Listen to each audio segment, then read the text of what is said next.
Assalamualaikum warahmatullahi wabarakatuh. Teman-teman sekalian, 2 hari ini Aceh kembali menjadi perhatian netizen Indonesia terkait dengan peristiwa evakuasi seekor anjing hitam yang diberi nama Kenon di Kepulauan Banyak, Aceh Singkil. Dalam proses evakuasi tersebut, ketika hendak dibawa ke daratan Aceh Singkil, anjing itu mati.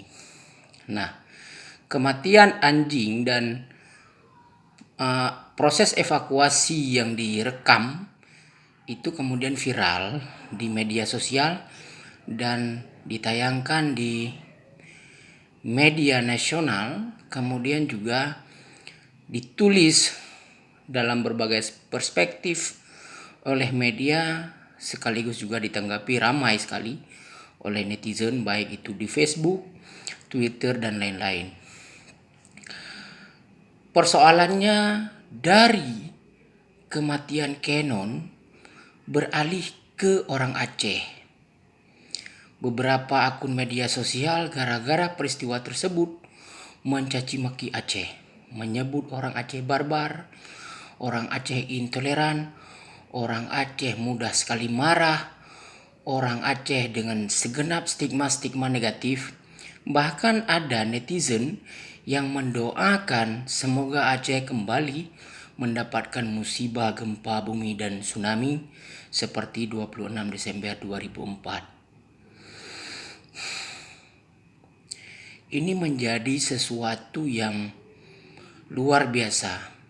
Kalaulah proses penangkapan Kenon yang dikenal sebagai anjing galak dan telah memakan beberapa korban, apakah kemudian kesalahan penanganan tersebut menjadi kesalahannya Aceh yang kemudian menyebabkan berbagai sumpah serapah ditujukan kepada Aceh?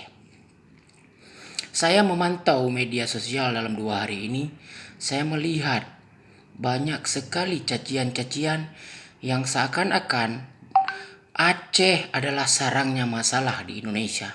Aceh adalah sebuah negeri di ujung barat Republik Indonesia yang selalu membuat keonaran. Saya kira ada beberapa hal di sini yang perlu ditanggapi. Pertama, banyak yang mengomentari Aceh, saya kira karena dia tidak mengenal Aceh. Kemudian ada yang sangat ingin mengomentari Aceh dan masuk melalui peristiwa Kenon karena ada kepentingan lain. Kepentingan lain ini soal mencitrakan Aceh tetap negatif di mata dunia, agar Aceh tetap dipandang sebagai daerah bermasalah, agar Aceh dilihat sebagai komunitas yang tidak pernah bisa diatur, komunitas yang kejam, komunitas yang tidak berperadaban, komunitas yang puritan. Stigma-stigma buruk ini telah terlalu lama tertanam dan ditanam. Aceh bukan komunitas yang kejam. Aceh bukan komunitas barbar. Aceh bukan komunitas yang tidak berperadaban. Kita tidak mesti bicara masa lalu tentang sejarah gilang gemilang. Bagaimana Aceh itu berdiri sebagai sebuah kesatuan politik, sebuah negara yang dihormati dan disegani di Asia Tenggara. Mari kita melihat Aceh yang sekarang saja. Saya kira salah satu negeri di Indonesia yang paling aman berkeliling siang dan malam itu Aceh. Dengan 5 juta penduduknya, dengan luas wilayahnya yang begitu luas, Aceh adalah salah satu negeri yang aman di Indonesia. Tidak ada begal di negeri kami. Tidak ada perampok yang menanti Anda di kegelapan di sini. Anda boleh melalui ratusan kilometer melalui Aceh Tamiang sampai ke Banda Aceh, tembus itu malam hari, tidak ada gangguan sama sekali. Bila pun sesekali ada bandit-bandit kambuhan, biasanya itu adalah bandit-bandit impor yang menggunakan Aceh sebagai tempat mereka beraksi, dan biasanya pun cepat sekali ditangani oleh polisi. Saya sering bertanya ketika keluar daerah, ketika mengetahui ada orang yang pernah berkunjung ke Aceh, saya bertanya, seperti apa Aceh? Mereka menjawab, Aceh adalah negeri yang aman. Saya bertanya lagi, apakah ini karena rasa tidak enak karena yang bertanya adalah orang Aceh? Bukan. Dia memberikan contoh. Dia merental kendaraan roda 4 dari Sumatera Utara, kemudian berkunjung ke Aceh. Mulai Aceh Tamiang sampai dia tiba ke Banda Aceh, tidak ada pungli di jalan yang dilakukan oleh masyarakat. Tidak ada preman di jalan, tidak ada preman di terminal, tidak ada preman di tempat-tempat tertentu.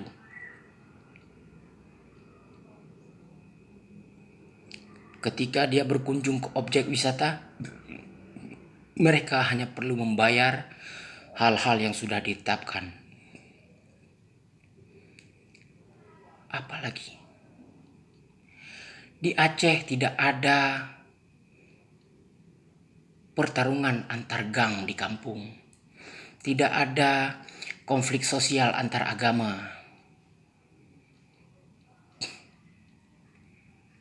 Tidak ada konflik sosial antar desa. Tidak ada konflik sosial antar suku. Di Aceh diterapkan syariat Islam. Pertanyaan saya, berapa orang yang sudah mati akibat penerapan syariat Islam di Aceh? Tidak ada, saudaraku.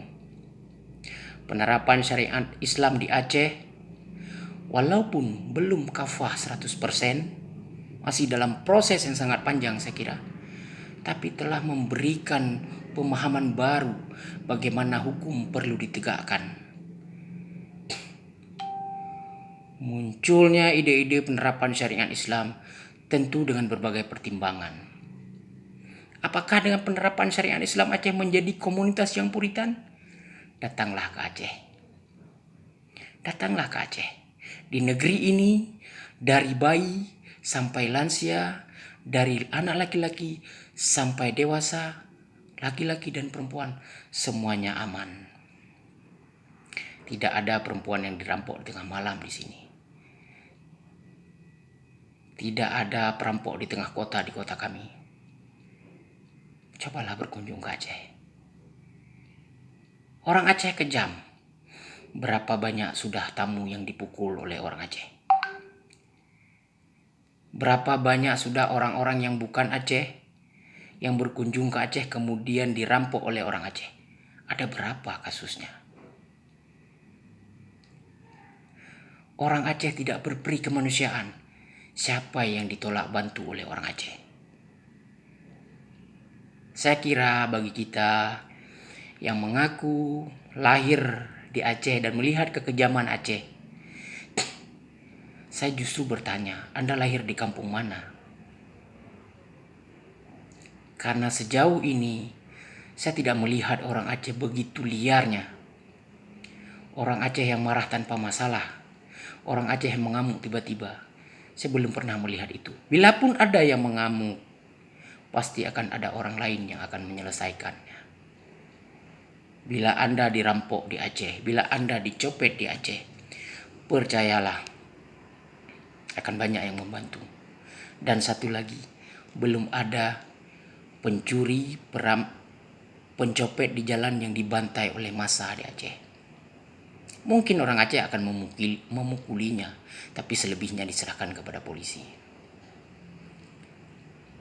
Saya kira terlalu tidak bagus. Hanya gara-gara Canon seekor Anda mencaci maki dengan menggunakan amarah. Lihatlah saudaramu, jika engkau menganggap Aceh bagian daripada Republik Indonesia ini. Lihatlah kami sebagai komunitas yang juga sama-sama manusia. Pilihan kami memilih menjadi Muslim dengan penerapan kanun syariat Islam itu harus kalian hormati. Kami bukan kelompok barbar. Semua aman damai sentosa di Aceh. Kami melawan praktik-praktik jangan jual narkotika, jangan jual minuman keras, jangan suburkan judi. Itu semuanya untuk kemaslahatan kehidupan sosial. Kita yang hidup di tengah komunitas mabuk tentu tidak bisa diatur. Makanya Aceh mengatur itu.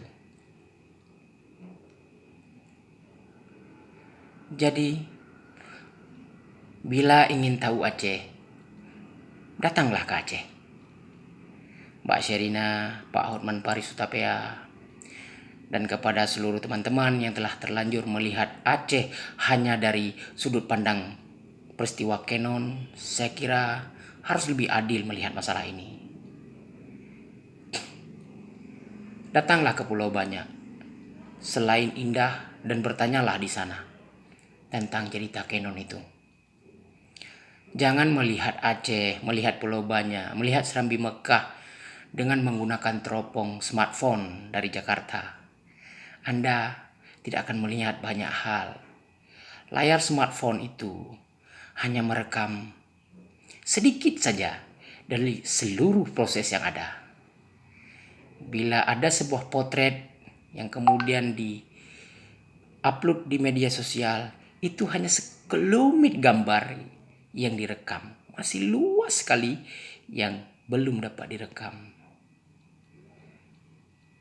Lihatlah Aceh sebagai bagian daripada Indonesia ini, sebagai kelompok sosial yang juga sama seperti Anda semua, berpendidikan.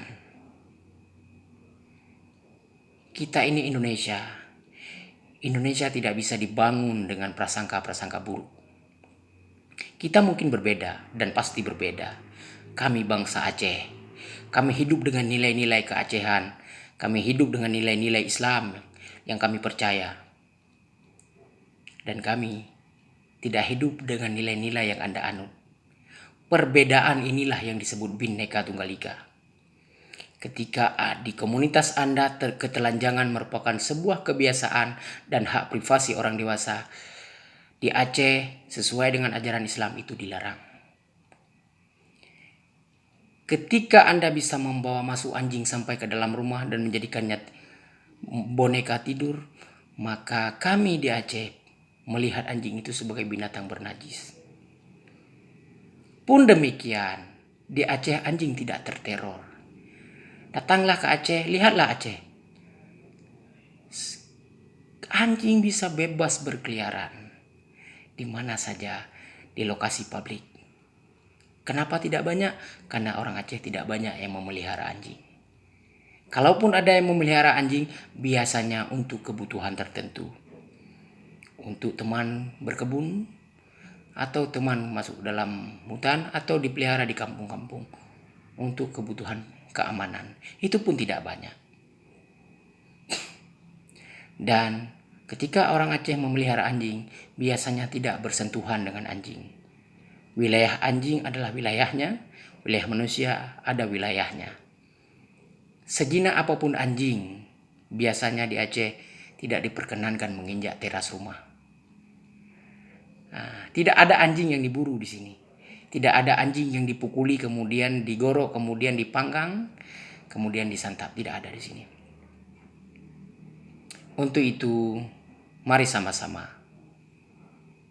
Pertama, bertabayunlah atas setiap informasi yang datang. Di era post-truth seperti ini, misinformasi kerap terjadi, apalagi hoax. Saya kira perihal Kenon ini bukan hoax, tapi misinformasi dan ketergesaan kita semua, ketergesaan Mbak Sherina, Pak Hotman Paris Hutapea, dan lain-lain, sehingga cepat sekali merespon, memberikan tanggapan-tanggapan yang padahal tanggapan-tanggapan tersebut keliru. Orang cerdas saya kira adalah orang yang akan bertabayun, orang yang berhati-hati. Setiap kita tentu punya sudut pandang, tapi jangan sampai mengukur seseorang, mengukur sebuah komunitas dengan standar yang ada di kita. Tali pinggang saya tentu tidak muat di pinggang Pak Hotman Paris Hutapea. Tali pinggang saya tidak akan bisa dipakai oleh Mbak Sherina. Demikian juga sebaliknya.